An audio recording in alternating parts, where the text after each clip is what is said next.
Nikola Tesla 20वीं सदी के सबसे महान वैज्ञानिकों में से एक माने जाते हैं। जब तक वह जीवित रहे तब तक इनके द्वारा की गई इन्वेंशंस पर कभी भी ध्यान नहीं दिया गया, लेकिन उनकी मृत्यु के बाद यह चीज क्लियर होने लगी कि निकोला टेस्ला अपने समय से कितना ज्यादा आगे थे। आपको जानकर हैरानी होगी कि निकोला टेस्ला द्वारा इन्वेंट की गई चीजों की वजह से ही आज हमारे पास स्मार्टफोन टेक्नोलॉजी, वाईफाई और अल्टरनेटिंग करंट जैसी आधुनिक और इम्पोर्टेंट टेक्नोलॉजीज हैं। आपके घर में जो भी बिजली सप्लाई होती है वह असल में अल्टरनेटिंग करंट होता है, जो इसके दूसरे रूप यानी डायरेक्ट करंट के मुकाबले काफी ज्यादा सेफ और एनर्जी एफिशिएंट होता है। फिजिक्स में रुचि रखने के अलावा निकोला टेस्ला का दिमाग मिस्टीरियस चीजों को सुलझाने में भी लगा रहता था, और उन्हीं में से एक मिस्टीरियस चीज थी इजिप्ट के पिरामिड। इजिप्ट के पिरामिड हमेशा से ही वैज्ञानिकों के लिए एक बहुत बड़ी पहेली रहे हैं। आज भी यह सुनकर अचंभा होता है कि 4500 साल पहले बिना किसी मॉडर्न टेक्नोलॉजी के इंसानों ने इतनी विशालकाय चीज का निर्माण कैसे किया था। इससे भी ज्यादा चौंकाने वाली चीज ये है कि इस पिरामिड को बहुत ही सटीकता से बनाया गया है। इजिप्ट में मौजूद यह 3 फेमस पिरामिड आसमान में मौजूद इन 3 तारों के साथ अलाइंड हैं। सिर्फ इतना ही नहीं, इन पिरामिड के कोऑर्डिनेट्स एग्जैक्टली प्रकाश की रफ्तार के बराबर हैं, जो एक बहुत ही चौंकाने वाली बात है। आज से 4500 साल पहले बिना किसी मॉडर्न टेक्नोलॉजी के प्रकाश की रफ्तार का पता लगाना एक इम्पॉसिबल चीज लगती है। निकोला टेस्ला के मुताबिक पिरामिड असल में बहुत ही मिस्टीरियस थे और शायद इनका इस्तेमाल एनर्जी ट्रांसफर करने के लिए किया जाता था। अब शायद आपके दिमाग में ये सवाल आ सकता है कि आखिर पिरामिड के जरिए एनर्जी ट्रांसफर कैसे किया जा सकता है। आज की इस वीडियो में हम आपको इसी चीज के बारे में बताने वाले हैं, इसलिए इसे अंत तक जरूर देखिएगा। इजिप्ट के पिरामिड 25 लाख पत्थरों के ब्लॉक से बने हुए हैं, जिनका टोटल वजन करीब 60 लाख टन है। इतने बड़े पत्थरों को एक के ऊपर एक रखना और फिर इतनी ऊंचाई वाले पिरामिड को बनाना आज भी इंजीनियर्स का दिमाग चकरा देता है। वैज्ञानिक बताते हैं कि अगर हम मॉडर्न टेक्नोलॉजी का इस्तेमाल करते हुए आज इन पिरामिडों को रिक्रिएट करने की कोशिश करते हैं, तब भी हम इतनी जल्दी और इतनी सटीकता से उनकी कंस्ट्रक्शन को नहीं कंप्लीट कर पाएंगे। पहले ऐसा माना जाता था कि इन तीनों पिरामिड की फॉर्मेशन राजाओं की ममीज को रखने के लिए किया गया था, लेकिन आज तक इस बात का कोई भी ठोस प्रमाण शोधकर्ताओं को नहीं मिला है। कई वैज्ञानिक इस बात का विरोध करते हुए ये कहते हैं कि इन पिरामिड्स को किसी दूसरे स्पेशल रीजन की वजह से बनाया गया था, जो शायद अभी हम समझने में नाकाम है।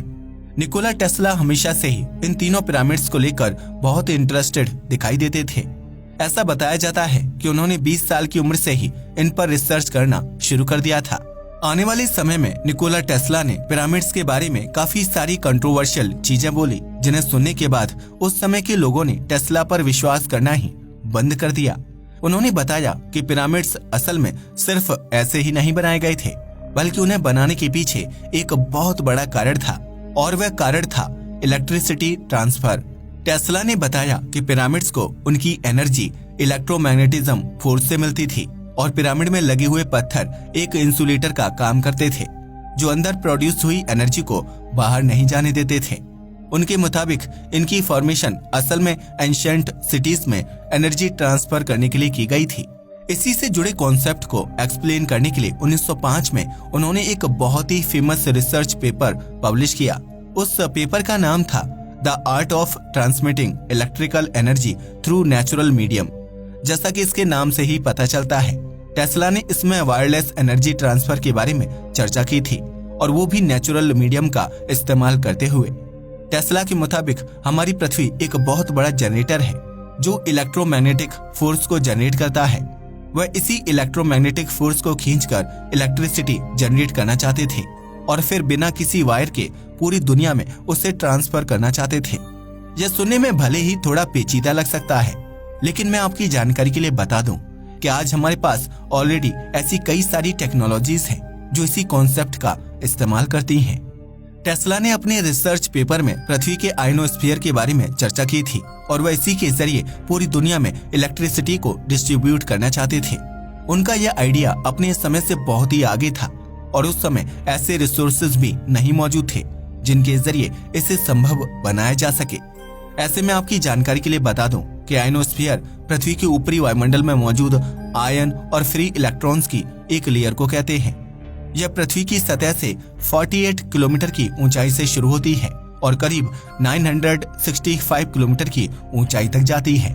निकोला टेस्ला इसी लेयर का इस्तेमाल करते हुए पूरी दुनिया में बिजली को ट्रांसफर करना चाहते थे। उन्होंने अपने रिसर्च पेपर में वर्ल्ड वायरलेस सिस्टम और वेंडरक्लिफ टावर नाम के कॉन्सेप्ट को इंट्रोड्यूस किया था।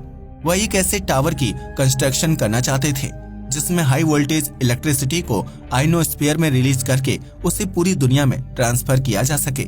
आपको जानकर हैरानी होगी कि शोरम न्यूयॉर्क में निकोला टेस्ला ने इस टावर की कंस्ट्रक्शन को शुरू भी कर दिया था।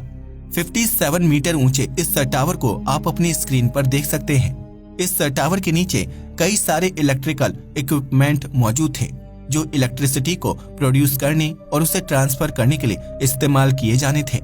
दुख की बात यह है कि निकोला टेस्ला के पास इस प्रोजेक्ट को कंटिन्यू करने के लिए खुद के पैसे नहीं थे। वह उस समय के बड़े बड़े फाइनेंसर्स से पैसे उधार लेकर इस प्रोजेक्ट को कंडक्ट करना चाहते थे। जब इस टावर की कंस्ट्रक्शन खत्म हुई और असल एनर्जी ट्रांसफर के एक्सपेरिमेंट की बारी आई, तब सभी ने निकोला टेस्ला को फंडिंग देने से इनकार कर दिया। यहीं पर इस प्रोजेक्ट का अंत हो गया और टेस्ला का पूरी दुनिया को फ्री इलेक्ट्रिसिटी देने का सपना ही रह गया। अब सवाल ये आता है कि जब निकोला टेस्ला का आइडिया इतना ज्यादा रिवॉल्यूशनरी था तो आखिर उन्हें कोई फंडिंग देने के लिए तैयार क्यों नहीं था? इसका सीधा सा उत्तर है बिजनेस में होने वाला लॉस। उस समय ज्यादातर लोग तेल और कोयले का बिजनेस करके फेमस होते थे, क्योंकि इन्हीं दोनों का इस्तेमाल करके इंडस्ट्रीज और फैक्ट्री चलाई जाती थी और इन्हीं से इलेक्ट्रिसिटी भी प्रोड्यूस होती थी। दुनिया के पहले अरबपति जॉन डी रॉकफेलर नाम के एक व्यक्ति थे और उनका भी बिजनेस तेल से ही जुड़ा हुआ था। अगर इन्वेस्टर्स निकोला टेस्ला को फ्री इलेक्ट्रिसिटी प्रोड्यूस करने के लिए पैसे देते तो इनडायरेक्टली उन इन्वेस्टर्स को ही एक बड़ा नुकसान झेलना पड़ता। इस फ्री इलेक्ट्रिसिटी की वजह से उनकी कोयले और तेल की इंडस्ट्रीज पर एक बहुत बुरा असर पड़ता जो वह किसी भी हालत में नहीं होने देना चाहते थे। उस समय तो यह प्रोजेक्ट बंद हो गया, लेकिन कई सालों बाद इसी टेक्नोलॉजी का इस्तेमाल स्मार्टफोन और कम्युनिकेशन टेक्नोलॉजी में किया जाने लगा। आपको जानकर हैरानी होगी कि जिस कॉन्सेप्ट पर आज हमारे स्मार्टफोन और उनमें कॉलिंग का फीचर वर्क करता है वह असल में निकोला टेस्ला के ही कॉन्सेप्ट से प्रेरित है। आज पृथ्वी के आयनोस्फीयर का ही इस्तेमाल करते हुए रेडियो वेव्स को एक डिवाइस से दूसरे डिवाइस में ट्रांसफर किया जाता है और उनके बीच कम्युनिकेशन को मुमकिन बनाया जाता है। कुछ ऐसा ही इलेक्ट्रिसिटी के साथ भी किया जा सकता है, लेकिन ऐसा करना आज भी इकोनॉमिकल नहीं है, जिस वजह से कोई भी इस प्रोजेक्ट पर वर्क नहीं करना चाहता। निकोला टेस्ला अपने टावर के जरिए इलेक्ट्रिसिटी को प्रोड्यूस करके आयनोस्फीयर में ट्रांसफर करना चाहते थे। आयनोस्फीयर भी अलग अलग लेयर्स में बटा हुआ है जिन्हें डी, ई और एफ लेयर्स कहकर बुलाया जाता है। इस ट्रांसफर हुई इलेक्ट्रिसिटी को वह टेस्ला रिसीवर नाम के छोटे छोटे टावर्स के जरिए घरों और जरूरी स्थानों में पहुंचाना चाहते थे। जिस तरह से आज पावर स्टेशन से टावर तक और टावर से घर तक बिजली पहुंचाने के लिए वायर्स का इस्तेमाल किया जाता है, वैसे ही निकोला टेस्ला आयनोस्फीयर को बिजली ट्रांसफर करने के लिए इस्तेमाल करना चाहते थे। टेस्ला के मुताबिक इजिप्ट के पिरामिड्स भी वंडरक्लिफ टावर जैसे ही हैं, जो पहले के समय में बिजली को ट्रांसफर करने के लिए इस्तेमाल किए जाते होंगे। उनके मुताबिक पिरामिड की कंस्ट्रक्शन से ज्यादा उनकी लोकेशन महत्व रखती है। वह ऐसी जगह पर बनाए गए हैं जहां से पृथ्वी के आयनोस्फीयर में इलेक्ट्रिसिटी ट्रांसफर करना बहुत ही आसान होता है। निकोला टेस्ला ने भी अपने वायरलेस एनर्जी ट्रांसफर टावर की कंस्ट्रक्शन को पृथ्वी के मैग्नेटिक फील्ड और इसके इलेप्टिकल ऑर्बिट को ध्यान में रखते हुए करवाया था। अब आपके दिमाग में शायद ये सवाल आ सकता है कि आखिर पृथ्वी की मैग्नेटिक फील्ड और इसके ऑर्बिट से इलेक्ट्रिसिटी ट्रांसफर का क्या कनेक्शन?